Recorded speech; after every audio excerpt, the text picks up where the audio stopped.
I was born in San Francisco. My parents, my dad's from the Bronx. His dad came from Russia, and his mom came from Poland. That's my parents. On their wedding day. And my mom came from Japan when she was 29. And I was raised Jewish. I grew up at Brandeis Hillel Day School. And I was very much involved in the Jewish community my whole life. And I felt totally a part of the school and everything. We studied Hebrew and celebrated holidays, and my best friends all went to my school. We were like a family. So I knew that I was, I think I was the only Asian Jew in my class for sure. At least I know that. And that it, you know, I knew I was different than everyone else in that way, but it didn't bother me at all. But it did bother me a little that I didn't really have any sort of part in a Japanese community. And I did go to Japanese school on Saturday for a few years when I was a kid, but it was school on Saturday, enough said, and I hated it. And all the kids there, you know, it was like Brandeis for me. All their best friends would go to Saturday school, and that's where they would hang out. And like they all, I don't know really why they were there, because they all spoke Japanese quite well, and spoke it at home, and I didn't. My mom stopped speaking Japanese to me when I was quite young, so I never really got a great grasp on the language. And I also was never really able to talk to my grandparents in Japan, which was always really frustrating for me. My mom would hand me the phone, and I would just kind of like try to mumble something and throw it back at her, kind of embarrassed. So yeah, I didn't really feel like I belonged with the other Japanese kids. So I got my bat mitzvah, you know, confirmation later, and all kinds of stuff. Then I went to high school at St. Ignatius, Catholic school, Jesuit, and that was quite different for me. There were a few other people from Brandeis that came with me to high school there, but it was the first time I had, you know, a lot of non-Jewish friends, and the first time that a lot of kids there befriended a Jewish kid, and something I got all the time my first year there was, "You're Jewish? Do you speak Jewish?" And that really shocked me, and never stopped to shock me. But meanwhile, in high school, I participated in the JCC Maccabi Games, the nationwide sports competition, and I befriended the other token Asian Jew at the other Brandeis Marin campus, and we were inseparable. And when we went to the games, everyone asked us if we were twins, because we were the only Asian Jews that I saw there, and we kind of thought it was funny, but yeah, we really bonded over that.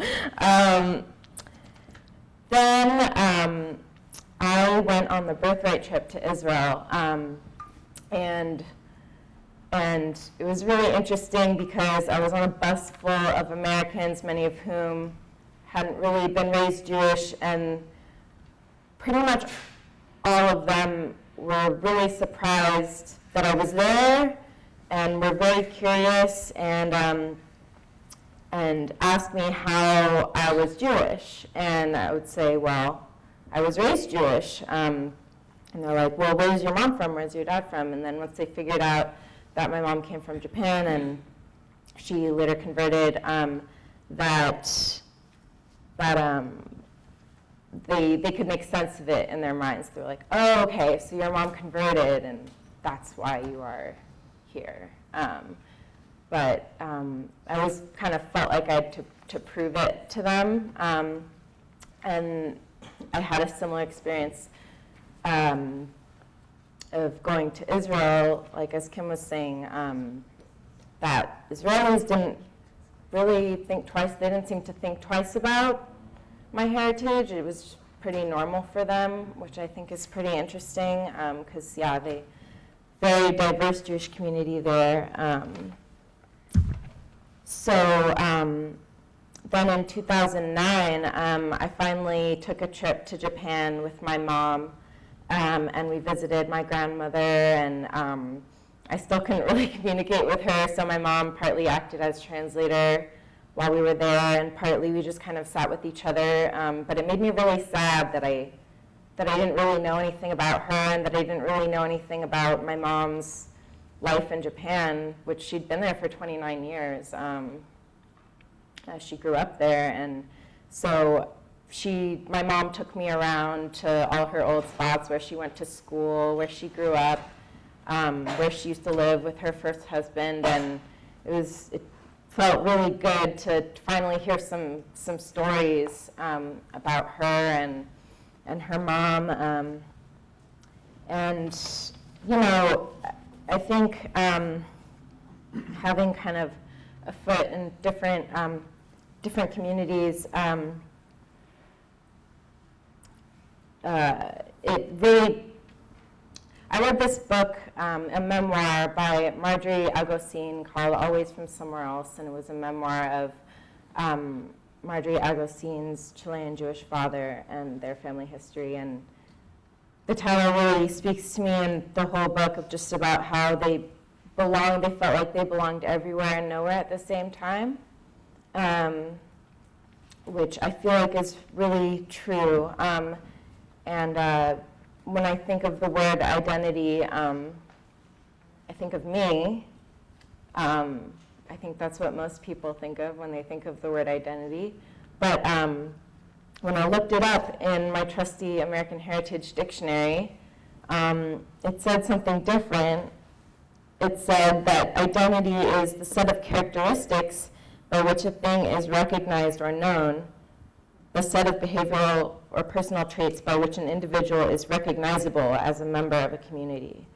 So that really kind of shocked me because I guess I'd gotten it wrong this whole time, that identity is not really about me so much as how I project myself, and that other people around me can recognize me, which brings up a lot of questions. Because that makes it kind of relative or subjective,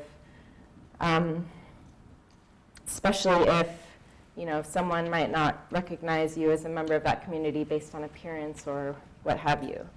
For example, a name is the most obvious signifier of identity, and my name is Ava Sayaka Rosen, so that immediately identifies me with the Jewish community, my last name Rosen.